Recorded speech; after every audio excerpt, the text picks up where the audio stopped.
ఇవాళ మనము ప్రపంచవ్యాప్తంగా ఏం చూస్తూ ఉన్నాం? దేశాల మధ్య గొడవలు, కులాల మధ్య గొడవలు, మతాల మధ్య గొడవలు. దీంతో ఏమైపోతుంది? మనుషులే చంపుకునేటువంటి పరిస్థితి వస్తా ఉంది. రోజు పొద్దున్నే పత్రికలు చూస్తే, టీవీలు చూస్తే ఒక కులం ఇంకో కులం మీద పెత్తనం చేసే ప్రయత్నం, లేదా ఒక మతం ఇంకో మతం కంటే గొప్పదని చెప్పే ప్రయత్నం, లేదా ఒక దేశం ఇంకో దేశాన్ని ఆక్రమించాలనేటువంటి ప్రయత్నం. దీని అన్నిట్లో కూడా మనం గమనించాల్సింది ఏంటంటే, ఆ శాంతి అనేటువంటిది లేకపోతే ప్రపంచం అంతా కూడా ఆగమైపోతుంది. ఇవాళ మతాల మధ్య కూడా చిచ్చు పెట్టే ప్రయత్నం కొందరు చేస్తుంటారు. కానీ అందరూ కూడా గుర్తుపెట్టుకోవాల్సిందంటే, మతం కన్నా మానవత్వం గొప్పది. ఏ మతమైనా, అది బైబిల్ అయినా, అది ఖురాన్ అయినా, అది భగవద్గీత అయినా, మతాల మధ్య చిచ్చును, ప్రజల మధ్య చిచ్చును ప్రోత్సహించదు. శాంతి సామరస్యం గురించే చెప్తుంది.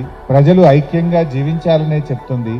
అందరూ కలిసిమెలిసి ఈ ప్రజలు ఇంకా ఉన్నతంగా జీవించాలి, ఉన్నత విలువలతో కూడినటువంటి సమాజాన్ని నిర్మించాలనేటువంటిదే ఎవరైనా చెప్పేటువంటిది.